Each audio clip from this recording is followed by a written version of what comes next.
Okay. Hey, folks, this is Screen Watching. Big show this week. There's a new Predator movie streaming in which the Predator is given more modern sensibilities. FYI, Predator is now a they, them. Also, Brad Pitt goes to Japan for Bullet Train. I guess he's filming another coffee commercial there. And we go to Paramount Plus's new Beavis and Butthead show, as well as Netflix's Woodstock 99 doco. Both end with dumb guys setting things on fire. All that and more dumb guys. That's me and Simon on this week's Screen Watching. Not like TV, only better. Television! Teacher, mother! Secret lover. What, that's it? That's your movie? Well, I said that I had an idea for it.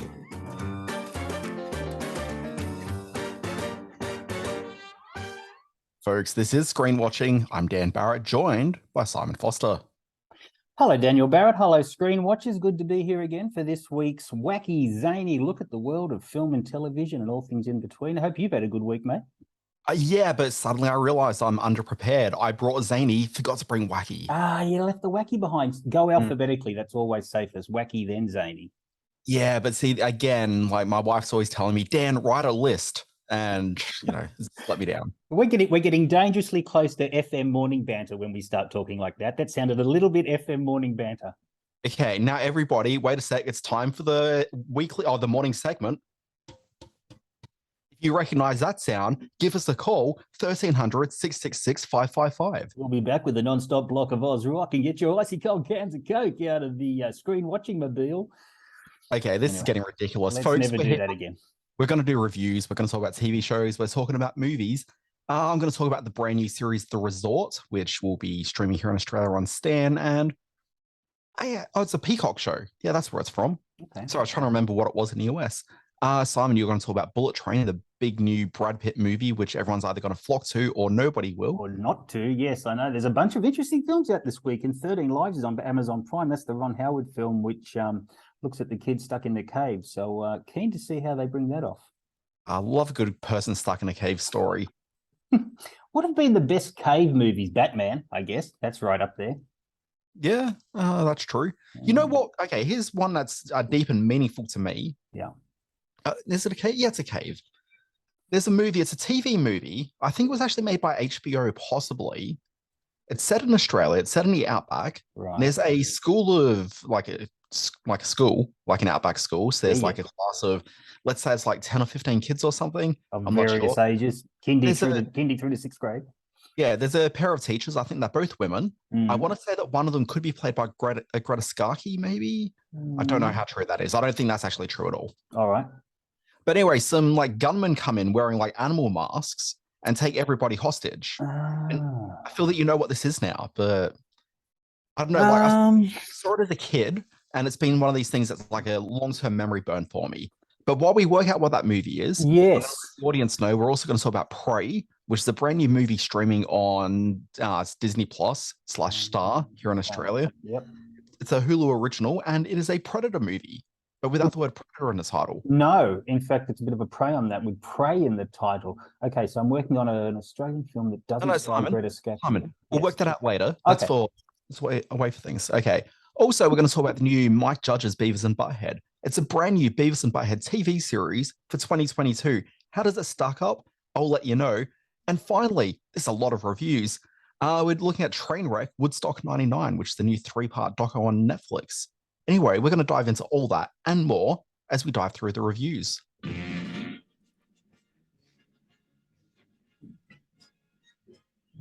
It stinks.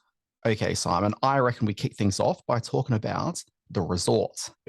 This phone belonged to a kid who went missing down here 15 years ago. It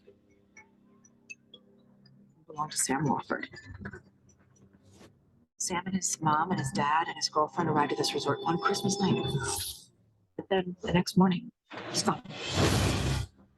Later on, this other guest from the resort was also reported missing. Last year, you watched White Lotus. I watched White Lotus, and we all talked about White Lotus a lot. It was a cultural phenomenon, unexpectedly so. Simon, stop Googling. I can see what you're doing. Now we're going to talk about The Resort. It's a TV show that's asking us to spend time with characters at a different tropical resort that isn't called the White Lotus, a show that looks and feels like White Lotus. And frankly, I wouldn't be surprised at all to hear viewers saying, They really feel they can give this one a miss because it seems like an also-ran series. But here's the thing about The Resort. It's not an also-ran series. It actually doesn't feel that much at all like White Lotus, and it's very much its own thing. It's a mystical murder mystery, and I really think everyone needs to start pressing play on this thing. Written by Palm Springs writer Andy Ciaro, the series reunites him with his Palm Springs star, Kristen Milioti. In it, her and her husband, who seems to have an emotional disconnect, they're staying at a resort. They're holidaying there over the Christmas. Actually, over there at Christmas? I don't know. They're at a certain point. Other people are at Christmas. We'll get to that in a second. They go out exploring one day away from the resort, and she finds an old mobile phone from 15 years ago, which turns out to have belonged to a young man who'd vanished from a nearby tropical resort, which had been destroyed in a weather event. The show then splits into two time zones. We have Milioti and her husband, who, as I mentioned, is president and is played by William Harper Jackson. They're investigating what happened to the missing guy, and a young woman who also vanished the same day from that resort. But then we also see what happened back in 2007, and we follow these young late teens, early 20-somethings, Sam and Violet, as they meet at the resort, and we find out what led to their eventual disappearance. It starts out looking like a hipper, funnier, more obvious White Lotus. But as that third episode of the resort gets cracking, it starts to reveal there's actually a bit more going on dramatically than what appears to be the case from the outset. And look, I've only seen the first 3 episodes, and apparently with the 4th episode, the show starts taking some pretty odd turns.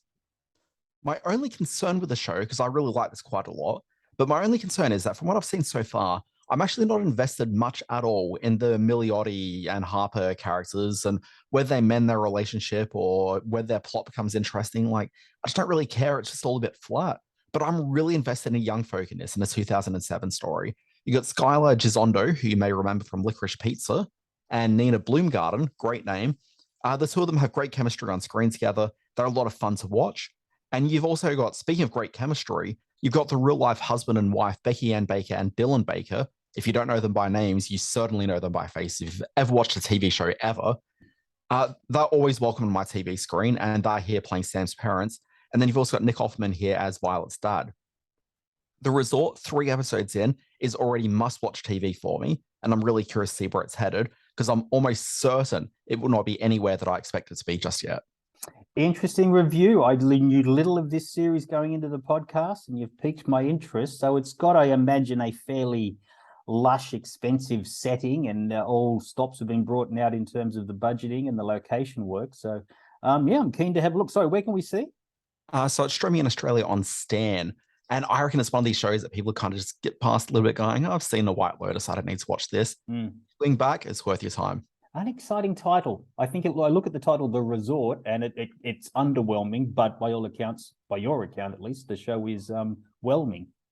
Yeah, it's certainly of the whelming status. Good. But yeah, okay. terrible name, I do agree. Yeah. All right. Well, also a fairly terrible name, fairly generic name for what happens to be a fairly generic film, quite frankly. Let's have a look at Bullet Train. I thought it was a cool name. Talk to me. I am ready. You are getting the new and improved me. If you put peace out in the world, you get peace back. I think you might be forgetting what you do for a living. Take the gun. Every job I do, somebody dies. I'm not that guy anymore. Some conflicts require a gun. Trying to kill a ladybug, the very movie starish Brad Pitt in this film, he wants to give up the life, but is pulled back in by his handler, Maria Beetle, a largely off-screen Sandra Bullock, in order to collect a briefcase on a bullet train heading from Tokyo to Kyoto. Now, on board the train, he and a whole bunch of other competing bad guys, assassins, just general meanies, discover that their objectives are all interconnected in some way. This is Brad Pitt doing what actors do after they've won an Oscar, investing that extra profile in the nearest, biggest payday they can. And Bullet Train certainly looks like there's a lot of money involved with this film, and that Sony Pictures hope to make a lot of money off it. What they don't tell you in the trailer, that this isn't all Brad Pitt. A large section of the film is taken up by the team of Aaron Taylor Johnson as Tangerine and Brian Tyree Henry as Lemon. 2 British assassins, which are known as twins, despite the fact that one is white and one is black. They have big sections of the films to themselves and have arguably the best kind of banter in the movie.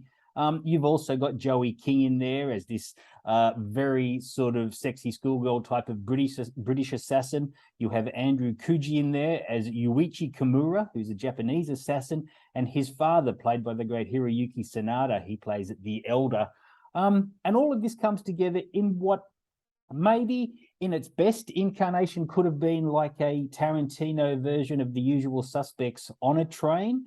Unfortunately, what it is a fairly convoluted, certainly overlong, not quite as funny as it thinks it is, bit of studio, I guess you'd call it, what would you call it? It's kind of a cookie cutter blockbuster. The hopes is certainly there for it to create a franchise, and for Brad Pitt to come back while he's still young enough. He does start to look a little bit haggard in this film. I got to say, the movie was stolen by Aaron Taylor Johnson as Tangerine. The chemistry he had with Brian Tyree Henry, and the laugh that he gets as he traverses the carriages back and forth, are really the high points of this. This is never not enjoyable, but it's certainly a very, very minor film that wants to be a very big film. So while I can say I certainly had a bit of a giggle here and there, and there's some action sequences that certainly work, director David Leitch, who left me feeling kind of the same way after Deadpool 2, seems to have his finger on the pulse of how a film should look, but not quite how a film should feel. So Bullet Train is in cinemas everywhere right now. So I knew there was a movie coming out called Bullet Train with Brad Pitt in it. And I thought that sounds pretty cool. I'm down for that. I knew it was an action film. And then I watched the trailer when I was getting the audio clip for you a little while ago. And it just kind of unsold me on the movie. Just the tone of it just didn't really seem to be what I was after, which is something a bit more serious from him, I think. Very smug. Oh, well, this is certainly him turning on the sort of movie star charm that they get the paid big bucks for. He's not really required to do a whole lot of acting. He's Brad Pitt in this movie, in much the same way that Robert Redford became Robert Redford in things like The Electric Horseman, and then he did acting bits like Brubaker and other films. But as movie stars sort of ease into their movie star maturity, they take roles that are much closer to what people expect of them as movie stars, and this is certainly a step in that direction for Brad Pitt. It's interesting to note that it was an Antoine Fuqua film who peaked over a decade ago with Training Day, but who... Over a decade? That's like 20 years ago now, dude. There you go, over a decade. And when he was on board, it was a violent R-rated action film, and he's still got a producer's credit on this one, but along the way, they tried to turn it into this sort of pop culture referencing bit of a lark, and I think they sucked all of any sort of notion of real world thrills or enjoyment out of it. So yeah, it'll do okay. It'll open big. I don't know if it's going to kick on to really take sort of hold in blockbuster territory. This one, interesting to see if people keep coming out for it. Now, over a decade ago in 1985, Rachel Ward starred in the Australian movie Fortress. Fortress, yeah, that's the movie I was about to say. Rachel Ward, yes, she was the teacher. I don't remember them going to a cave, but maybe she did. But yes. Well, let me read the blurb here on IMDb. After being kidnapped for ransom by 4 criminals, a school teacher and her students flee into a cave. That may be it. That may be the one you're thinking of, yeah. Okay, now here is why it is that this has got such memory burn for me. Yeah. I do remember there's a scene where the school teachers are going to rescue the kids. Right. And so these 2 female teachers do unclad in order to swim through this bit of water and get through the cave system. And on the impressionable young Dan Barrett, that maybe a little bit. That got its hooks in. Speaking of impressionable young men, let's talk about these 2 fellows. This is gonna be cool. Ow! Was that your butt or my butt? I don't know. Yeah. Just a couple of weeks ago, Paramount Plus delivered Beavis and Butthead Into My Life by way of the feature film Beavis and Butthead Do the Universe. It was exactly what I needed in my life on that day, and boy oh boy did it make me laugh. Paramount is following that release with a brand new Beavis and Butthead TV series. It's a new series, and it's not called Beavis and Butthead anymore. It's called Mike Judge's Beavis and Butthead. Not sure why.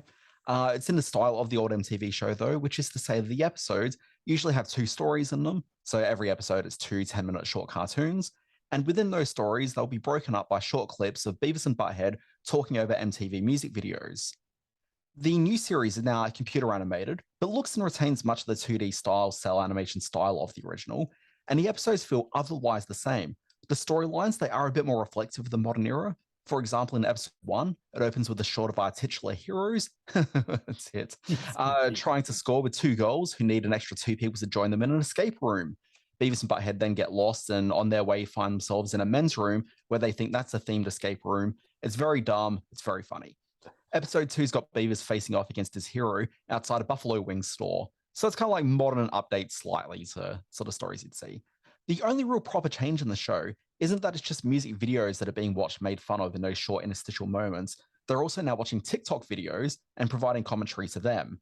And Simon, I'm going to tell you what they say in this one. Boy, did it make me laugh. Anyway, I'd be surprised if there's anyone listening to this right now who don't have an opinion already on whether or not they'd watch a Beavis and Butthead revival show. They're a bit polarizing. But I can add to the conversation with this. I can say the show's still very, very funny, and apparently idiot teenage boys haven't really changed that much in 20 years. No, they have not.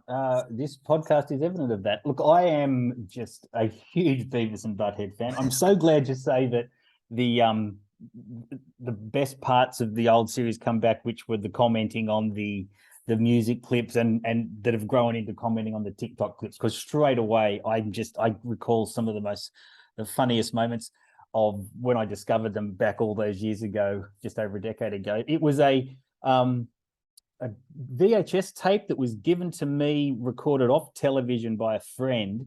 And I just remember putting it on and being completely captivated and laughing my head off. So I'm very excited about this. Why they put Mike Judge's name out the front of Beavis and Butthead? Maybe to distinguish it from the older ones. I mean, that's the only reason. Like, it's not like Mike Judge's the name is that big a pool. Probably to the Beavis and Butthead fans he is, and to suggest and to confirm that he's back on board for this new series. That's I would say the massive press tour he's been up to the last week and a half probably has told most of those fans that he's back. We should have got him on. That would have been a great chat. No, I'm a big fan of Beavis and Butthead, and I'm super keen to see this series. So great review. Was it? It was funny enough. It's got me interested. Who's your favorite, Beavis or Butthead? Which is which? Well, I can tell you the answer to this. Beavis is the blonde-haired fellow. Butthead is the darker brown-haired fellow. I used to do a good Beavis and Butthead. God is bringing back some memories of just sitting in front of the television. We never actually got the regular Beavis and Butthead show here in Australia until like well after it had finished and sort of up around the place. So my first experience with Beavis and Butthead is actually from the very first animated short that they appeared in, which is a thing called Frog Baseball, which was a short during Liquid Television. Yeah. So I saw that as part of Liquid Television, and then it was the feature film. So I feel that in Australia, we've had a very different relationship to Beavis and Butthead. And so the music videos and now TikTok videos, it actually feels a little bit unusual for our Beavis and Butthead experience, but you know, it's pretty fun. And I just letting you know, you can find that on Paramount Plus. But Simon, we're going to get a bit more serious. We're going to talk about the very dour drama, 13 Lives. It's just a tourist cove. It looks easy, but when it's flooded, it's impassable.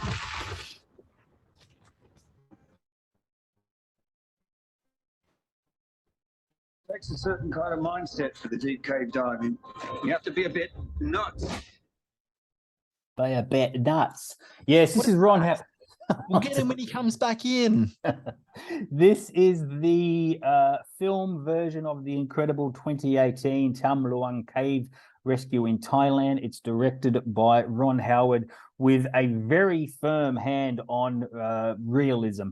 This movie takes very little creative or artistic leaps and bounds to bring this out of the real world into the world of movies. Instead, it is a extremely documentary style approach to telling the story of the 13 boys, the young football team and their coach, who were trapped in the cave for over 18 days as the monsoon rain saw the water levels rise inside. To make it a completely realistic portrayal of this incredible rescue, they had to recreate the vast network of underwater caves and corridors in the earth that these people had to go through, these divers had to go through to get to the boys. That is one of the most grueling things I've had to watch in a long time. Viggo Mortensen and Colin Farrell play Richard Stanton and John Follenthen, respectively, the two British divers, professional cave divers and cave rescuers who took on this task,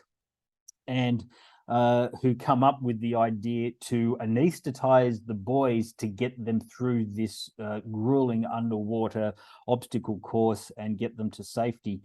Joel Edgerton, who comes into the middle of the film, as Richard Harris, the anesthetist, who is not told until he gets to Thailand that his job will be to find out a way to give the boys needles during the dive to get them out of the cave. The fact that everyone survived this, apart from one and very tragic sort of Thai seal diver who was lost in the rescue attempt. The fact that any of the boys, all the boys, survived this is just extraordinary, and that is all conveyed in Ron Howard's film. It's a different step for him. A lot of handheld stuff.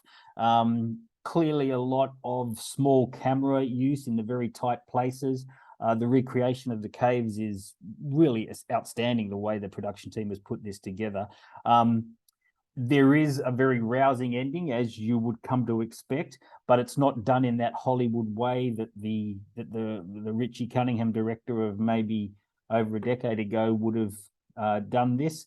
But as a sort of testament to what these men and these boys went through to all get out alive, it's a pretty extraordinary piece of work, and one that even at 2.5 hours, I barely looked away from the screen. So I haven't seen the documentary, which is by all accounts every bit as grueling, even more so. But if it's anything like this, it'll be a terrific film to watch. So it's called 13 Lives. It's on Amazon Prime as we speak. In fairness, Han Solo director Ron Howard, his last film, which I'm pretty sure was Ford versus Ferrari, I feel that kind of avoided a lot of the very sort of typical Hollywood filmmaking that I think he was a bit more guilty of earlier in his career. He didn't do Ford versus Ferrari. He did Rush, the Chris Hemsworth. Oh, who did Ford versus Ferrari? Oh no, that was Mangold, wasn't it? That was Mangold, yeah. Yeah. But you're right. Well, you're right. Well, then I've got no real thoughts on Ron Howard other than the fact that Han Solo is a bit of a shit film, and and he only got credit on that right at the end because he had to sort of bring it all together. But he breaks half of the movie. He's certainly on board with 13 Lives. He is very restrained in a very Ron Howard kind of way, and that helps the material immeasurably. And despite those fairly dodgy accents, why they cast Viggo Mortensen, the most American of actors of all, as this British diver, I can't quite fathom, no pun intended, but he's very good in the part. Hey, Trainwreck, Woodstock 99. Sort of setup do you have for accountability? How many security guards do you have on site? They were glossing over all of that. Big fat ripoff. They're all about making money off us, and we're pissed. But the show was going to go on. I think we need to see a whole hell of a lot more. When you see it with your own eyes, it's just 10 times more shocking. Once you become part of a herd, you become like animals. Things are just getting out of control. I love a serious, important documentary. Midway through, actually, that's unfair. Okay, hang on. Midway through last year, we saw the release of the doco Woodstock 99, Peace, Love and Rage, which is a production from The Ringer for HBO. Like this new Netflix documentary series, it was a spotlight on the disastrous Woodstock 99 festival, a festival that, by the end of the 3 days, left a lot of people physically injured and dehydrated, along with women who were the victims of sexual harassment and assault. All of this would never have happened if not for the terrible management of the festival by promoters who are more interested in protecting the bottom line than protecting their attendees. Now, the Ringer doco was okay. The story's great, but the approach seemed really lackluster in the doco. I never really got a sense of some of the business thinking of why Woodstock 99 was staged the way that it was, and so much of that doco was filtered through modern eyes, damning attendees in 1999 for the accepted sexual politics of the era. And broadly, there seems to be contextual gaps all over the place that resulted in a documentary that felt incomplete and suddenly had overstayed its welcome by the end. Would Netflix's new 3-part doco series improve upon that previous feature-length doco film, or would it feel equally as hollow? Where Trainwreck, Woodstock 99, stands heads and shoulders above the documentary film is that it layers in a lot more context for the event. more focus is given to talking about the structure of the festival grounds and why the location, a retired Air Force base, had been chosen. Long story short, they could better control attendees and prevent people from crashing barriers to enter for free, which had been something that had impacted Woodstock 94 and that festival's financial viability. They wanted to make some money. Now, this speaks to decisions that they made, like allowing third-party vendors to start gouging festival goers with heavily marked up water bottles and also paying for very limited infrastructure to do with toilets and other sanitation functions. Trainwreck, it spends less time obsessing over the gross out moments, like teens playing in the mud nearby defective toilets. No, that wasn't just mud they were playing in. And it spends a bit more time on subtly explaining things, like how a pay-per-view Woodstock 99 special filming on the site amped up the crowd and had the teens acting more outrageous than they otherwise would have been. This was a festival crowd who got very naked and problematically very handsy as the festival went on. And you know what else I actually really liked about this documentary? It found footage from the teenagers who attended it back in the day, and they actually gave some additional context that I think can be overlooked over the sands of time. The teens in the footage are actually seen talking about the awful conditions, how badly they're treated, and the horror of it all, but they also say they had a great time and would absolutely come back again, because how great are teenagers? The series, it does make a couple of wrong-footed steps. The constant talking heads can be a bit annoying, and some of the talent aren't especially a good fit. On that second point, most notably, you got the inclusion of former MTV VJ Ananda Lewis. Now, I think Lewis is a fairly interesting media identity for a number of reasons, but her inclusion in this actually has nothing of substance that it lends to it, and it doesn't really say anything that couldn't have been better covered by other talent. And also, she actually represents everything that Woodstock 99's crowd was rebelling against. There's no real acknowledgement in the documentary that anything that is like, there's nothing about her or anything that she says in the documentary that actually speaks to the fact that she was representative of just everything people were railing against. So in the late 1990s, you got MTV that was all about the boy bands of the era, and they were talking to an audience of tweens. And that's fine. And to be fair, that's actually not hugely different to the audience for MTV in the 1980s either. We think about MTV's audience being like cool teenagers, but it's really like cool 12-year-olds. Like that's always been the MTV bread and butter. But the Woodstock 99 crowd, they weren't there to see boy bands. They were there to see the headlining acts who were all the new metal bands of the time. We're talking about Limp Bizkit, Korn, Creed, and the like. That wasn't what MTV was especially interested in. And so there's a huge cultural disconnect from Ananda, the VJ, talking about her experience there. And I'm not convinced that seeing Ananda Lewis talking about jetting in from doing segments in the Bahamas was in touch with what the crowd was. By the end of the 3 episodes, you hear devastating stories, recollections of outrageous nonsense, and be witness to footage of a music festival that's quite literally being burned to the ground. It's hugely compelling TV, and your jaw will hit the ground on multiple occasions. And this is streaming now on Netflix. Interesting, because I was a little bit more upbeat on that the last documentary that covered this. I know we discussed that on the podcast, and I was a bit more upbeat about it. So I'm keen to see this story and how this played out from a different perspective, or the perspective that this documentary offers. So yeah, that is interesting. And I thought the shortcomings of the last documentary were exactly as you stated, but I found the insight into the male rage and the privileged white boy sort of feeling of the 99 concert to be really fascinating. Just to say, to see how that plays into this documentary, I'm super keen to see. Yeah, I think it's a little bit more legitimately played out here than we saw in the other one. Anyway, Simon, let's move on to talk about probably the most exciting release this week, I think. It's called Prey.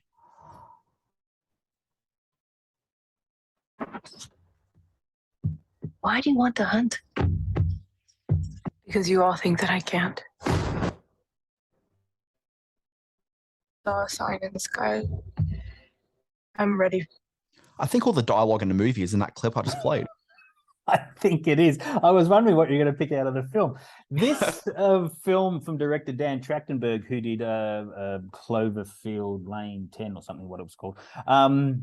This is all set in the Comanche Nation 300 years ago. It's the story of a young woman called Naru, played by Amber Midthunder, a fierce and highly skilled warrior who has been raised in the shadow of some of the most legendary hunters who roamed the Great Plains. So when danger threatens her camp, she sets out to protect her tribe and her people. The prey she stalks, however, and ultimately confronts, turns out to be a highly evolved alien predator with a technically advanced arsenal, resulting in a vicious and terrifying showdown between the two adversaries. So there you have the skeleton for a film that I've got to say is going to cause some consternation with people who see it on the small screen. I have to make full disclosure here. I saw this on a VMAX screen at one of the leading chains' largest cinemas just last night as we record this, and it was one of the most thrilling, exciting, immersive film-going experiences I've seen in a long time. The fact that this isn't going to get a run on any of the big screens around the country for the general punters to go out and see, especially for fans of the Predator franchise who've been waiting for a really good film from that franchise for over a decade now, is a shame, because it's a film that brings the mythology and brings the franchise back to life with such an exciting series of turns of events in this film. Amber Midthunder, they don't often give out Oscar nominations for this sort of film. I hope she gets some kind of recognition come award season, because she is every bit the female warrior, but also every bit the personification of a young woman trying to establish herself. Even though it was set 300 years ago, this is as contemporary a story as you can see. And I've read a couple of reviews out of the US which sort of take it to task for that, but I think that is very pedantic and very poor of the reviewers to go down that path, because we've been waiting for an action heroine like this for a long time. Trachtenberg has made a thudding adventure film in terms of the fights between the braves of the Comanche tribe and the Predator. He keeps the reveal of the Predator down to a precisely timed moment, which had people in the audience going, "Oh, wow, that's so cool." And he amps up the blood and guts, both the green blood of the Predator and the very red blood of the Comanche warriors. And of the animals. If you're an animal lover, be warned. This movie does some horrible things to dogs and snakes and bears, and of many of which were far more prevalent back 300 years ago than they are now. Well done, white man. So Prey is on Hulu in the US and Disney Plus here in Australia. Do tune in to see it. It's screening in both Comanche language and English on Hulu. I couldn't get an answer out of Disney whether they're doing that here in Australia. Dan may know, but I'm keen to see it again, not only for the riveting action thriller that it is, and for the amazing lensing that the photographers have done in this film. The countryside looks amazing, but I'm also keen to see it in the traditional Comanche language, which I think will add even further dimensions to this just fantastic piece of big, brutal, beautiful entertainment. I mean, the Comanche language track is a dub over the top. Is it adding more layers? I'm not sure. But I did see this movie as well. I saw this in the way that Disney intended me to see it, which is on my television at home, apparently through the screener site, which I was watching it on, with my name emblazoned across it so I could barely see any of the image behind it. Oh my God. But anyway, the one thing I'll say with this film is that I feel that the idea of it is incredibly strong. I think the idea of a prequel Predator movie with a Comanche going through the forest, like just tracking this thing down, and part of being tracked at the same time. So part of what she's doing, and I can't remember what they refer to it as, is it's like her getting blooded effectively by the tribe. Yeah. There's a name for it. And so it's about her. She has to go and hunt a creature that's hunting her at the same time. And I think that's a great conceit for a Predator movie, which is very much about hunting, and like that really shifts the dynamic. That's all cool. I felt the execution of this just kind of felt like everything I expected to see in this movie when I sat down. There's no real surprises going on. It's the third best Predator movie. Okay, but that doesn't say a lot because there's only 4 good ones out of 6, 7, 8 of them. I'm not sure how many we're up to now. I want to say 7. Something like that. Yeah. You're including the Alien versus Predator stuff, I guess, which were terrible. Yeah, all the feature films with the Predator in it, I'm counting. Okay. Yeah, so like most of those have been garbage, but like there've been some good ones. Obviously, this is very much on par with the Schwarzenegger version. The Schwarzenegger version, though, is maybe slightly more interesting because it's not just an action movie. It's really tapping into the idea of 1980s action movie machismo. Okay, and so that adds an extra layer here, whereas I think this is just a fairly straight action film and doesn't really have much more in terms of that sort of subtext of film language, which I kind of enjoyed about that original Predator. And of course, nothing beats Predator 2 with Danny Glover. Yes, well, you're clearly back on the crack cocaine. It's first of all, there's a huge subtext to this film in terms of a woman rising above the men of her tribe, who at one point even say, "Hey, we're not going to be out here long enough to need a cook," which was a great line and one of the great put downs in a film, which she then bantered back against and took him to task for. Yeah, I am subtext. I think that's just text. But anyway, I am. It's challenging for me to recommend this as a small screen film as much as I loved it. And maybe your reaction certainly fuels that concern, because it was such an immersive film watching it in the cinemas and hearing the thudding, hoof beats and hearing the screeching and the explosions and the bear roars and the music, which is fantastically used. It's such a sturdy film in a very old school sort of way. It looks like one of the great westerns of years gone by, but also in a manner that brings it right into a very contemporary storytelling way. So yeah, Prey's one of my favorite movies of the year so far. So I'd certainly recommend watching it, and I'll be revisiting it again very soon. Okay, well, enjoy that small screen experience, Simon. Yeah, exactly, I can't wait. Like the rest of us. Send me your link to it so I got your name written across. That'd be fun. Well, no, because one of the many things that I signed away was saying that I wouldn't share the link. Also, something I have not seen on a screener site before is the demand that you don't watch it with anybody else present in the room. What? How that? No, I'm not too sure. But, I do live in a household where no one wants to watch it with me, so whatever. So, I certainly abided by that restriction. But there was a interesting story from, what can't I think of a name? Elizabeth Olsen. So star of WandaVision and later Doctor Strange, the Multiverse of Madness screens, whatever it's called. She was complaining that she wasn't able to attend the premiere. I think that maybe she had COVID or something. I'm not sure, but she was sent a screener link to watch the movie. And she was complaining on like Jimmy Fallon or something, and it generated a bit of media attention because she was saying that she wasn't able to see it and she didn't want to watch the screener version because it had a name across it and it was hard to watch and whatever. And I heard that, and I was like, as someone who watches screener sites all the time, I'm like, well, that's just a little bit much. Like usually a name is just like small, sort of emblazoned anywhere. But if it was a Disney film and she was using this, I totally now understand where she was coming from. It is big text right across the screen. Yeah, it really is. That's not new. I remember as a sales rep when I was working in the video industry, they used to give us these time codes. We used to call them time codes to watch. And every now and then you'd get one that would have these big sort of pixel numbers across the middle of the screen that were in better focus than the movie. So you spent the whole thing watching the film out of focus. Simon, the first time I ever saw a movie of any form that was intended for like industry, so critics or to go out, you would have had this exact same tape experience back in 1990, 91, I'm not sure what year it was Predator 2. My uncle had been talking to the guy that runs the local video store, and he just gave him like the VHS version that'd been sent out. And so he was free to keep that and brought it home, and it had like a massive time code on it. And so my experience watching Predator 2 is indelibly linked to seeing a massive time code across the screen. There you go. There you go. Yes, it's how we grew up, kids.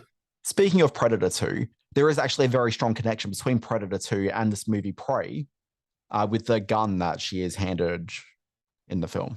Yeah. Anyway, there's a lot of very cool sort of nods that fans of the series will pick up on that don't impair upon the story at all. So yeah, great film. Let's move on. I mean, I wouldn't say very cool. It's really just linked to Predator 2, which does make it cool for that reason.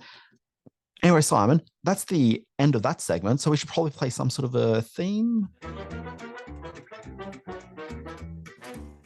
Okay, what do we do here? I've shut the rundown. This is the middle bit. This is the aforementioned middle bit, and this is a very exciting... You don't do like a what else have you been watching or anything?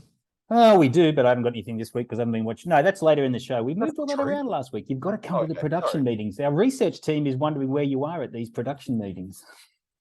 Why do we hire so many people? I don't know. We ignore everything they give us, so I don't know why we've got them on the boards. We've got 35 people working on the show. I've never really understood. Well, they're all a tax write-off. Simon, the middle bit. Explain this premise to me. Okay, and this is, once again, you're on a bit of a roll here. You've come up with this middle bit. It's called The Greatest Movie Openings of All Time, in which I'm led to believe we are going to rattle off 2 runners-up and our favorite movie opening of all time. Of course, I'm not going to stick to that. I've got about a dozen here, which I'm going to run through. But we are very clearly looking at our 3 favorite greatest movie openings of all time. As a film reviewer, someone who's meant to say things like Raiders of the Lost Ark and 2001 and Star Wars and Jaws and The Sound of Music, I've ignored all of those despite them being great opening sequences. I would also say that Scream was an opening sequence that I remember vividly, and 2 Pixar films, Up and WALL-E, had great opening sequences. Oh, why don't we just list every movie ever made, Simon? Why don't we do that before we start the segment? I've got my Leonard Maltin book here. I'm just going to run through it and list every movie ever made. Sorry, did you hear Siri activated on my watch and started giving you shade as well? All right, so where do we want to start? 3 films, 2 runners-up. One's our favorite. You go first. So this is the point. I want us to both list, this is our absolute favorite opening of all time. Okay, and then we'll provide 2 like also runs. Oh, we're not going to count down? We're not going to do the whole... No. This isn't a top 3. This is, what is your favorite, Simon? Oh, okay. All right. We need to make a call. Now, there's not many movies left because Simon did list all of them. But I'm going to list this as my favorite movie opening of all time. All right, let's hear it. Okay, so are you aware of the 1970 film? I can't remember which year it is. It's called Shaft. Oh, hell yeah. Yeah, okay. I challenge you to have a better opening than this. So the opening titles for this is that perfect combo of, there's this great Isaac Hayes song, the theme song. You might have heard of it before. Yeah, maybe. Yeah. And it's layered over the top with this really amazing bird's eye view of 1970s New York with Shaft, who emerges from a New York subway because he's a hero of the streets. And he doesn't step down some stairs to enter the streets. He comes up from under the ground because he's like that street level. Like he is like beneath street level because he's that cool. He steps up and it's just amazing because like the camera keeps like, first of all, the camera is looking for Shaft. Like it's going down the streets and you don't quite know where he is. And then he comes up from the subway and then he just follows Shaft as he walks his way through the New York streets. And what's kind of cool is that you're looking at him from above and he sort of seems like he's just an anonymous guy just walking through the streets. But at the same time, everything he's doing while he's walking, he's imbued with so much confidence as he's going along. Like there's a bit where he walks just across the street and all these cars are just like stopping along the way. Okay, like he doesn't really care about them. He just knows he's got the confidence to keep on going. And that's what I love. He's so anonymous, but at the same time, he's just got this self-confidence where you know that he's the most important thing within that 5-meter radius of himself at any given moment. It's incredible. Like, here's what actually makes the opening just incredible. And this is why I think it's the greatest of all time. As you're watching him, as you see him come up from the streets, as you get like the vibe of the movie all happening, as you get the vibe of what he's all about, you actually know everything you need to know about him from just like seeing him walk around. And it's just the music playing in the background, like pre-lyrics coming in. And just as you just like figured him out and go, I know exactly what this dude's about, suddenly the lyrics for it kick in. And you remember the lyrics for that song. It's just explaining who he is. Like he's the sex machine that the chicks all dig. You have caught me from left field here, Dan Barrett, the whitest man in podcast world. You have gone with the coolest Blaxploitation film of all time. And I have newfound respect for you because that is a great cinema opening. And you've quite frankly, you've shamed my 3, but I'm going to push through with it. Is this a film you return to regularly, or at least a film opening you return to regularly? I think it's a film opening I return to regularly because the film, I don't know, I've never really found the love for it that I do with the opening sequence. Sure. I understand that. Well, 2 of mine are the same. Yeah. It starts so strong that it can only go downhill from there. All right. Okay. So you're done with your Shaft? Yeah. Phrase? All right. You can dig it. Okay. I can dig it, baby. In my film, it opens on a film set, funnily enough.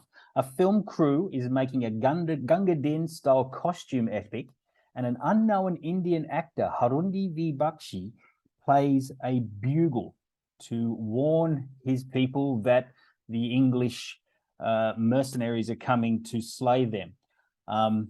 Just as he gets a few tunes off on his bugle, he is hit by a bullet from an English soldier, but this doesn't stop him.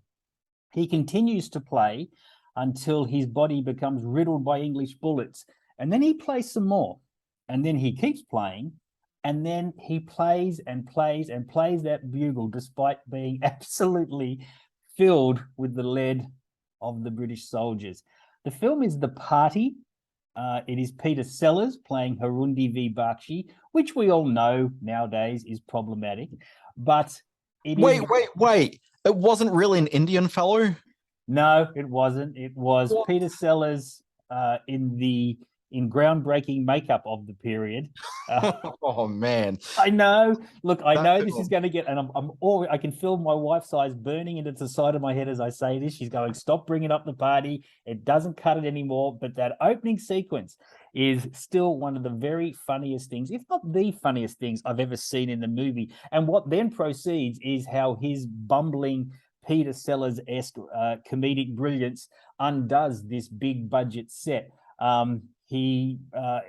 There's a huge fort that's wired to explode in the big set piece for the end of the film, and he notices his shoelace is undone, so he puts his shoe on the explosive plunger, destroying the set before the cameras are rolling. And how this all plays out, all pre-credit, is that he gets an invite to a Hollywood party that he's not meant to be at, and he spends the whole film in a very innocent and sweet way destroying the Hollywood party. I can't fault, well, maybe I can fault it a little bit, the opening sequence of the Blake Edwards' The Party, but it is Peter Sellers at his most brilliant and a very funny opening sequence. Out of all movies that have been committed to screen, you chose The Party. I chose that as it is still a sequence I can go to any time of the day, 24/7, 365, and laugh at it.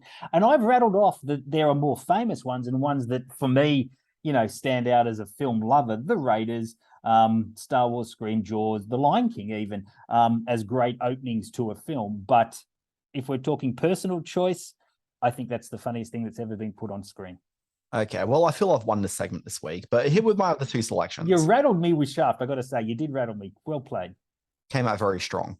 Okay, so the other two that I was thinking about is All the President's Men. Of course. So All the President's Men is interesting that it's got three sections of the opening sequence. So the first goes for about 20 seconds or so, and it's seeing the keyboard typing. Mm-hmm. Okay, and it's this really loud, thunders typewriter. Yeah. And that's probably the most iconic part. And then it fades to black, and you got just the titles happening. And it's actually, sorry, before it fades to black, it suddenly cuts to news footage, and you see some very loud news footage talking about the monumentous weight of the political ramifications of it all. And then it fades to black, and you got just the title sequence sort of happening underneath it. And as it comes up, you start seeing the Watergate Hotel break-in take place. Yep. And it's incredibly quiet. And much like Shaft, which I think uses sound really, really nicely to establish its hero and then to really establish its hero, I just kind of enjoy the way that it really takes the weight of the noise that just surrounds the news story, and then looking at the news story as it actually happened. Because this is the thing with the news, is that news happens of things that feel very small and inconsequential. They're very quiet moments that take place that suddenly, when you actually think about what they're really about, take on so much more weight, and it's through that extra noise. And so I love that sequence. I think it says so much about news gathering.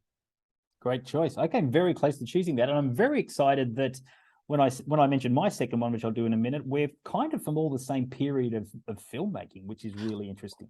All of mine have 1970s connections. Hey, I'll just mention my third one. Do that. Thing. It was a 1998 film called Boogie Nights. Of course, sure. 97, I think. Mm-hmm. Yeah. And so if you don't remember the openings to that, it's got 45 seconds of really depressing music with a black background. And then suddenly you've got the screen just rushing to life with Best of My Love playing in the background. And suddenly we're in the 70s, we're in the San Fernando Valley. Single camera shot going around the streets surrounding this nightclub. Starts zooming into the nightclub. And as we enter the nightclub, we start meeting every single major character that we're going to have any interaction with throughout the entire, what is it, a 12-hour movie, thereabouts? It's 3.5 hours, something. It's pretty long. But you meet every character, and there's this one camera shot as you're just going around this bar. And then the opening sequence ends with Mark Wahlberg's character, Dirk Diggler. He's not Dirk Diggler yet, but, he's the soon-to-be Dirk Diggler, being spied by, what's his name? Jack Horner. from the other side of the room. And that's kind of when the film begins. But until that point, you've seen all that movement. And what's really cool about it is the camera's moving all the way around. And then it's like maybe about 2/3 of the way through doing all that, suddenly we get introduced to Roller Girl, who's actually a character who's constantly on the move and going around. So you actually have a person who's legitimately taking you on that movement around. Until then, like, you're really just on your own, just wandering around this entire massive set. It's incredible. You make a great point bringing up anything by Paul Thomas Anderson. Could almost have got in on this segment. I almost chose the opening to There Will Be Blood, which is my favorite Paul Thomas Anderson film, as one of the great openings. So you're right. I was also thinking about Magnolia. It's got that great narration opening. Wonderful stuff. All right, very quickly, my two other great openings, also from the period of the early 70s. I chose a film called Patton. This is the one that George C. Scott won the Oscar for. The film opens with George C. Scott bringing Patton's speech to the Third Army to life, set against this huge American flag, which they painted on the side of an aircraft hangar. That speech was written by Francis Ford Coppola. They had to tone down a lot of Patton's actual language because he swore quite a bit to avoid narrating. And it was delivered by George C. Scott in a manner that has become iconic. I remember when I saw this film, and I've never seen it on the big screen, I've only ever watched it on television, but I remember being so struck by the way this tiny figure walks in front of this huge American flag, but then fills the screen with his words and fills the screen with just his charisma, I guess you could say. So Patton is the film that I consider one of the great film openings of all time, and one of the last really great sort of old school war films as well. And then I'm going to sort of go out on a bit of a limb here and say that the credit sequence for Watchmen, the Zack Snyder film. You were going to do this. Did you really know? Because I love the opening sequence to this. Starts with racism, ends with a Zack Snyder movie. Says everything, doesn't it, kids? This is what I do. In this opening title sequence, it sort of encouraged me to dive into what the comic books were about. In this opening title sequence, you see the original Night Owl rescue Thomas and Martha Wayne from the mugger outside the Opera House, which means there was no need for Bruce Wayne to become Batman in the universe. There's a very dark pun about Neil Armstrong and a sort of false rumor about a sexual favor that he promised his next door neighbor if he ever walked on the moon. That's all referenced in this opening title sequence. There's an American flag with 51 stars on it, and that is a reference to Vietnam becoming the 51st state of America, thanks to Dr. Manhattan and the comedian's involvement. And also a great recollection of Studio 54, where Ozymandias walks past David Bowie and Mick Jagger and the Village People from the era. So I just thought, and a brilliant use of music as well in this opening sequence. So I think I became a Zack Snyder really devotee because of this opening sequence.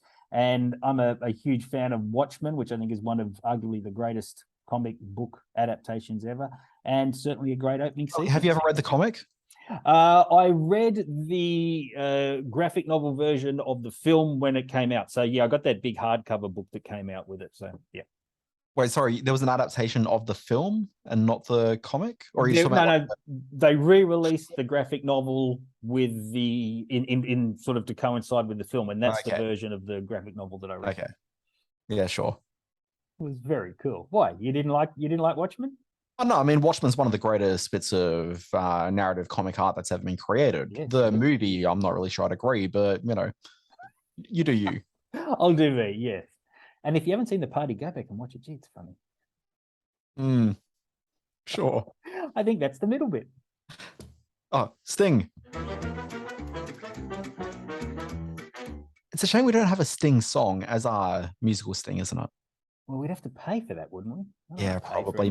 Maybe we should fire some of the staff and offset that for the music budget. That's true. Tax write-off, Batgirl style. That's a good idea. Yeah. I was wondering how long it'd be until there's a Batgirl reference in this.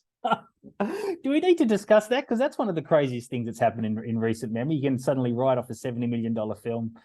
I mean, I know we've both got our opinions on why it's happened, and the industry is sort of still mulling over the fact that it has happened, but it's pretty extraordinary any way you spin it. Well, I mean, okay, I didn't think we'd really get into this, but I mean, ultimately, what I think just is the situation is that they had a movie, they looked at it wasn't particularly good, and they had an opportunity to write it off because their new strategy is basically, hey, look, we've got movies being made for streaming that we don't want to just have like these big budget movies released on streaming. The revenue model's not really quite there. So what can we do to push these into cinemas? They looked at Batgirl and thought, well, there's not really much we can actually do to this. If we do want to release it in cinemas, it's going to cost us extra $30 or $40 million more in marketing costs. We don't want to spend that on a movie that we don't think is probably going to really make that back. Why bother doing that? We could write it off for tax and still do okay. I don't think it's technically writing it off for tax. I've heard an argument made that they're strictly not doing that. What they're doing is selling it back to AT&T, who've got no purpose for it. So it's kind of like putting it into a vault. Yeah. For no reason. Yeah, so basically they're writing it off because it's not that great, but also they've got a strategy in place for DC films now. Apparently they're working on this 10-year film strategy, and they were talking about that in our investor call earlier this morning. Like, if they've got a plan for what they want to do with these movies and then a film that doesn't really quite cut it, and they can make more money by just shoving in a vault somewhere, like, it kind of makes sense. It's not a great message to the creative community, but also who's losing a huge amount of sleep because this Batgirl movie that was not particularly that great is never going to be seen.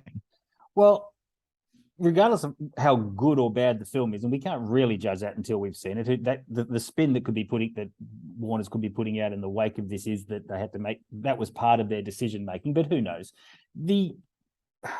I mean, the reality is, if they had a corker on their hands and they thought they could make some money out of it, they would have made some money out of it. They'd have reinvested a little bit more to make it big screen worthy and put it out near the cinemas. Yeah, exactly. So the idea that their test audiences weren't really that into it, like, that makes sense to me, because if the test audience were really into it, they would have found a way to get it out. Yeah, sure. That's probably all very true. The question becomes, do we ever see it? Is there ever going to be an outlet? No, I don't think so. This becomes... So it's sort of turning into this mystical kind of thing that everyone's going to scan YouTube for the next 20 years to try and find a glimpse of. And I've been looking at Leslie Grace's, the actress in the lead role. She's been putting stuff up on her Instagrams and on some of the social platforms that she's on of the making of it. And it looks, and you've got to remember, this has got Michael Keaton as Bruce Wayne. It's got Brendan Fraser as part of his sort of, renaissance or whatever he's going through. So I think it's a real shame that it can't find an outlet anywhere just for it to be judged. But when you're talking, this is the business side of show business, so you can't begrudge him that. Yeah, I mean, the reason why we won't see it. Okay, so here's what's going to happen, which is that for every interview that like your David Zaslavs and other Warner Brothers Discovery executives have like the next 5-10 years, there'll be a journal asking them about the Batgirl movie. Absolutely, they will. That's the reality of the situation now for them. They're having their Will Smith slap moment. How can he come and sit in front of a journalist anytime in the next 5 years and not be asked about the slap? And they're going to be asked about Batgirl in the same way. So, yeah. But yeah, here's the thing: they can't release it though, because if they're going to do that, then suddenly they have to there's a revenue find a financial mechanism to bring this back, and that's going to be at least the amount of money they've written off in tax, and then whatever else they're going to have to pay in order to, revive it. So I mean, if they are doing as I've heard, which is the idea they actually are selling it back to AT&T, if they go to AT&T saying, "Oh, we'd actually like to buy this movie back," then AT&T is probably going to slap a bit of an extra tax on and make some money out of it. Wow. Dan, what else have you been watching? What else have I been watching? I mean, so much. I can tell you what I haven't been watching, which is the Commonwealth Games. Yeah, I know. We discussed this. This is a strange beast because a lot of people have been watching it because it's had some big figures for Channel 7, but... Look, also, not particularly that big. So we'll talk about the figures in just a second, but first of all, I didn't even know they were on until last weekend. I came across a news story talking about the ratings for the night before, and just in it, is like the third or fourth highest rating thing. It was like the Commonwealth Games. And I'm like, what? Is this like a false news story from like a few years ago? And... Okay, but you're not a sport guy, and no, so I can sort of be, but I would also say that I am a sport guy, and I didn't know they were on, or I had trouble finding sort of outlets for it. So I think you're right. I think this is I don't know, maybe it's just not as big a deal. There's a lot of talk that the Commonwealth Games is sliding in terms of popularity, that the Commonwealth is sliding in terms of popularity. But are we still part of that? I think we might be. We're part of a Commonwealth. Yeah, I should look into that. Yeah. So just in terms of the ratings, so you've put a blurb in here which is talking about through the evening, I think the highest I've got there is 669,000 watching. Like, that's actually not that high a figure, not for a big sporting event. No. But and no, when you compare it against to the grand finals or stuff like that, or cricket games or stuff like that. But it did win the night. We've got to give him credit for that. It won the night, but that's kind of like me saying that I won this podcast because I talked about Shaft instead of a racist film starring Peter Sellers. You make a good point. That's fine, but like, how big's the audience to really determine that, that's actually anything meaningful note? Like, meaningful to me, but broadly, What else have you been watching, Dan? Something I thought I'd just highlight is I reviewed For All Mankind's third season when the season began all of 7-8 weeks ago. Trying to do my math. It's been an integral part of our podcast. Yeah, I wasn't that high on this season in the way that I've really loved the previous 2 seasons. I will say the third season goes out stronger in the final couple of episodes than it starts out. But ultimately, it's still not quite at the height that it was. But the finale does a few interesting things, and it drops on Apple TV Plus this coming Friday. It's my must-watch. When I get all this ridiculous film festival stuff behind me, I'm going to do a full For All Mankind catch-up. So stay tuned, folks. I'll have opinions. Now, Simon, what have you been watching? Well, on the side of buses everywhere and everywhere you look, Apple TV is selling a movie called Luck. And this is an animated film that's kind of a big deal in the world of animation because it's John Lasseter's first project out from behind Pixar, having left Pixar in kind of cloudy sort of circumstances. Cloudy is not really quite the right phrase here. Very handsy circumstances. Very handsy circumstances. Yeah. Well, he's gone to Apple.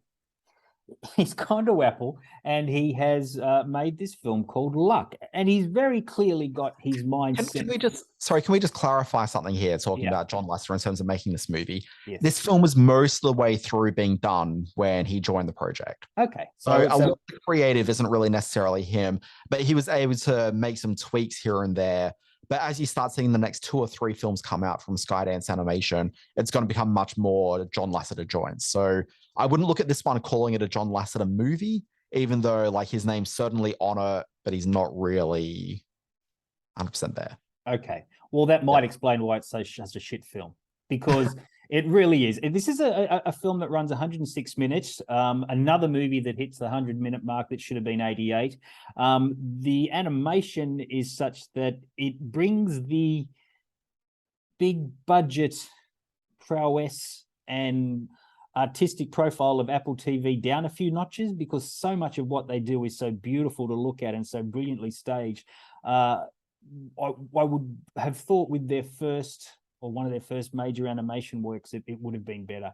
And it's such a convoluted. Unfair. Like, I think the animation was fine. It just wasn't spectacular. No, it just wasn't spectacular, and it wasn't. And if you're going to sort of come out putting your name on a film like this under the Apple TV banner and promote it as a I know I'm down on this. Also, we've talked up Apple TV a fair bit, but also in thinking about a lot of their recent projects that they've been pushing out, like I sat through Surface last week, and there's no way I'm talking about that of being up to the Apple TV standard. Like, they've certainly got their highs and they've really got enough content out and calling it their lows. Luck's definitely mid-tier Apple TV Plus at the moment. Yeah, it's mid-tier everything. It's strangely uninvolving in just the worst kind of way. It talks and talks and talks and talks and never creates any kind of believable world or believable sort of construct for its story. So I can imagine the little leagues get kind of bored with this, except for all the color and the talking cat, and the adults will have drifted back to their phones in no time at all. So unfortunately, Luck is a bit of a misfire. If you like Luck, then you're out of luck. What was that quote from Fawlty Towers? Very funny. Yeah, so I've watched the first 20 minutes of this, and the first 10 minutes I watched on the train coming home. Yeah. And I think I texted you during it. In fact, let me just bring up my text that I sent you, because you said it's a reverse Pixar film. Can I put in my words here? What did I say? I think you said it was something like a reverse Pixar film, and that the first 10 minutes made you cry. Here's what I said. Apparently, the film inverts the Pixar formula by making me a blubbering wreck in the first 10 minutes and not at the end of the film. Yeah. Okay, which is true. Like, it triggered almost all of my points. And so for the first 10 minutes, I was like, oh my God, I'm a mess. Nobody look at my face. But then I watched the next 10 minutes and I'm like, I've seen enough. And I just turned it off because it's just not particularly that engaging. I don't think it's a massive turkey of a movie, but I do think that once it started moving away from the very well executed, I think, human angle of it, and starts getting into the very metaphysical, I mean, it's about luck, so it's about like leprechauns and, Terrible. Terrible animals related to luck. Once it starts moving into that, like that's when it loses it a bit. But up until then, like, you know, the first 10 minutes, I think are incredibly effective. We have a new segment called Save the Dates, in which I bring to you the dates of really important events happening in the weeks and months and maybe even years ahead. Save the date, September 8. The Sydney Underground Film Festival comes to Event Cinemas George Street and then online from September 12 to 25. This is one I might get your opinion on, Dan. I haven't watched the trailer for Andor, which drops September 21 on Disney+. Did you, and what are your thoughts? Every day on my newsletter, it's called Always Be Watching, find it at alwaysbewatching.com. I publish all the latest trailers. Yes, you do. And can I tell you a bit of a secret, Simon? I don't watch trailers. I don't. Wow. Like, it is rare for me to press play on a trailer. I'll usually do it on a Star Wars thing. I didn't do it for this one. And I did watch the new Good Fight season trailer the other day. Outside of that, I generally don't watch them because I kind of like going into it as cold as I can. Okay, no opinion at all. Good to hear. And then on August 4th, that's right, August 4th. I can say it's a spin-off from one of the lesser Star Wars movies. Here we go. But beyond that, I've got thoughts. Go on. August, this one I put in here especially for you. August 4th, 2023, a year away. The Teenage Mutant Ninja Turtles Mutant Mayhem animated film drops in US theaters. The film's producer, Seth Rogen, on his Instagram page, put up the picture of a mural that has been painted to celebrate the release of some key art for the film, and it looks kind of crazy. You've got the photo right there in front of you. Are you excited about this? You're the turtle guy on this podcast. Cowabunga, dude. I love being a turtle. Okay, that's your answer, everyone. This week in history, you kick this off. Oh, sorry. First of all, before we get to that, yeah. This isn't really screen related, but I was waxing lyrically about the Teenage Mutant Ninja Turtles video game a couple of weeks ago on this podcast. Yeah. Coinciding with that game coming out, there was also the collected edition of a comic book called The Last Ronin, which tells it's apparently a story that Ninja Turtle creators Peter Laird and Kevin Eastman came up with, like right in the early days of the Turtles. Yeah. And they just kind of wrote it down and just sort of been sitting in a drawer. And they thought, well, let's dust it off and pass it to another writer to, you know, polish up, and we'll put it out in the world. And it came out, and it's a really entertaining read. It's kind of the idea of 3 of the 4 turtles have died at this point in their life, and it's up for that remaining turtle, who I'm not going to tell you who it is about them returning back to New York City to take out the that generation's Shredder. Like, it's become this sort of family battle between the Shredder's family and the Ninja Turtles, and it's going to be the final battle of them. Anyway, it's really fun. It's interesting and tells a story in a very Japanesey kind of way of the Last Ronin, who's a Ninja Turtle. Japanesey? Is that, Japanese. Are you getting even with my reference to the party there by saying Japanesey? No, in the same way that I'd be saying, sorry, you can't say Britishy. That doesn't really make sense. Irishy? I could say Irishy. You could say Irishy, I guess. A bit Irishy. This week in history, August 7, 2018, China bans the release of Winnie the Pooh movie Christopher Robin. That was the Ewan McGregor thing, after the character is used to mock the Chinese president. God, how egocentric of the You know Chinese. what? I say good, and only because I sat down to watch a Winnie the Pooh cartoon with my youngster about a week ago. Yeah. It's really boring. So anything that can save people from watching that nonsense, go for it. Okay, there you are. So Dan dull. Barrett agreeing with the Chinese president. Okay, what's next? Classic Dan. Okay, August 10, 1960, we've got the LA premiere of Alfred Hitchcock's Psycho that starred Anthony Perkins and Janet Leigh. Wow, all those years ago. I didn't even know this happened, but Akiva Goldsman, who wrote I Am Legend, had to tweet. I can't believe you took the effort to write this out and paste it in here, but go for it, sure. I Am Legend screenwriter Akiva Goldsman tweets, "It's a movie. I made that up. It's not real." When rumors started to surface that COVID-19 vaccines could turn people into zombies, like in the movie. I think that's hilarious, but only in America. Well, maybe not only in America, but I didn't even remember that happening. And it was only a year ago on August 10. And here's a special one for all of our Australian listeners for the podcast. August 11, 1951, the first televised baseball game in color on WCBS in New York City. It was a Boston Braves versus Brooklyn Dodgers game. And the Braves won. Go Braves. Go Braves. Happy birthday, Tom. Not happy birthday. No, not that. Please. No, not happy birthday. August 7, 1955, Basic Instinct star Wayne Knight was born in New York City. Newman. August 8th, Donald P. Belisario. Now, you may not know the name unless you stay right to the end of the credits on most of your favorite TV shows, but he was the man behind Magnum PI, Quantum Leap, NCIS, JAG, and a whole lot of others. So happy birthday. I don't think he's with us anymore, actually. August 8, 1935, Donald P. Belisario. August 9, 1985, Anna Kendrick, an actor who I do not care for. Was really? Yeah. But she's And sweet. I'm tired of this expectation of, everybody loves Anna Kendrick. I say her charm is overrated. Go for it. There you go. Heard it first here, everyone. Dan likes the Chinese president more than he likes Anna Kendrick. August 11, 1983, Chris Hemsworth, star of Thor and the Avengers, was born in Melbourne and has made his way to the top of the Hollywood chain despite his crippling physical deformities. It's about respect. Yeah, respect. I like Thor. You and I haven't had our words on Thor yet, have we? I think Thor's good.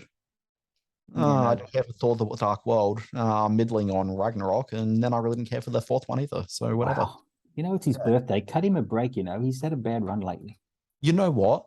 Thor. What's that last one called? Love and Thunder. Love and Thunder. Thor: Love and Thunder is the Anna Kendrick of the Thor movies. Oh, that's going to get headlines. Send your email. Send your letters to Dan Barrett. So nobody's listening that far. That's too busy outraged. The guy who's talking about how great the party is in 2022. Folks, this has been Screen Watching. Thank you very much for listening. You can find me on Twitter at the Dan Barrett. You can start your day with my free newsletter. It's called Always Be Watching and found at http://alwaysbewatching.com. It's got the big stories in TV streaming and film. And on Fridays, you got the Always Be Streaming newsletter, which counts the big shows that launched that very week. I believe in punctuation, which is why in that I gave out the full address and also used Oxford commas all the way through. Well played, sir. I'm on the Twitter at Simon R. Foster1. I never post on there. Read my words over at Screenspace, screen-space.net. You can visit the Screen Watching Facebook page where there's lots of really cool things at Screen Watching Podcast. And do check out our YouTube channel. This week, there are new interviews up there with Mark Hartley. He's the director of the new Aussie thriller Girl at the Window. And Mercadio de Souza is the writer and director of this terrific little Australian film called Six Festivals about a group of teens who travel the countryside taking in music festivals. It's very funny and very moving, and you should watch it. The film, not so much my interview, but worth checking out. Okay. Is there nudity? Not in the film or interview. I'm asked to dress at about the halfway point, so get in early if you want to see stuff. And I am going to give another plug for my Sydney Science Fiction Film Festival. Tickets are on sale now around the countryside for this must-see movie event. Okay. That's it. That's the podcast. Yeah, we're done. Simon Foster, as we enter, holy moly. No one's listening by now. I hope not. Folks, this has been Screen Watching. We'll be back next week. Bye-bye.